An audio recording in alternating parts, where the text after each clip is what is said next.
We've just talked about some of the basic symptoms that parents might look out for to alert them that they need to possibly have their child checked for autism. Do doctors already do this? Is this something like when you take your kid in for the 6 month or for the yearly checkup or whatever, that the doctors know this, or is this something that parents need to really be proactive about?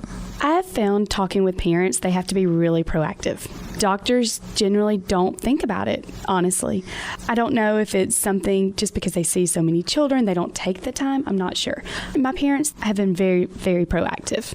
Your parents, meaning the parents you work with? Right. The ones that I've worked with through Autism Speaks, they've been very proactive with their doctors. Well, I'll bet also that a doctor might be inclined to think that child is especially quiet right now because they're in the doctor's office and not realize that's how the kid is all the time. Exactly.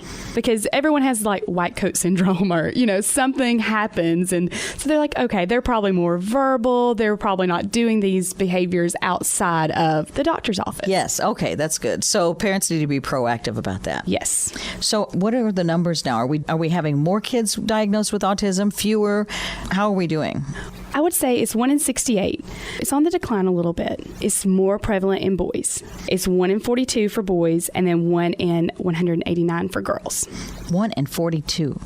That still sounds so high. It is. What about people who say, well, it's the stuff we're eating nowadays? Do we know what causes it? We don't. There's a lot of research that Autism Speaks does, the biomedical research, trying to figure out what causes this and how can we help with the symptoms, even find a possible cure one day. So it's kind of a toss-up. They're saying they see some environmental factors, but they also see genetics. So it's a combination of both. What are some of the environmental factors that are being looked at? Do you know? I'm not really qualified to speak on that. I'm not sure exactly what the environmental factors are they're looking at. Okay. Well, that's fair enough. I put you on the spot there. We're talking with Jayca Landers with Autism Speaks.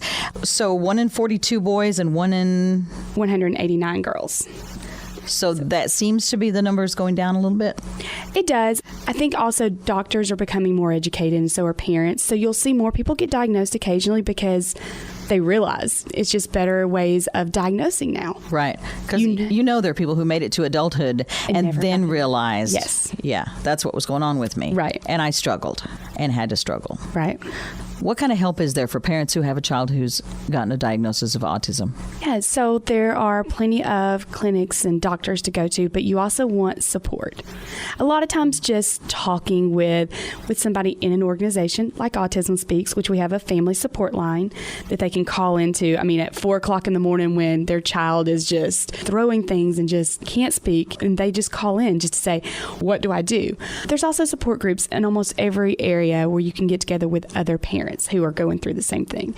What would you tell somebody who called in at 4 in the morning and said, my child is throwing things and I don't know what to do? I'm at my wit's end. What kind of things are you able to tell them? Usually a lot of times it's talking the parents down, first of all. You've got to get them calm, because if they're not calm, the child is not going to be calm. And I understand why they are freaking out, because it's 4 o'clock in the morning. Your child is throwing things.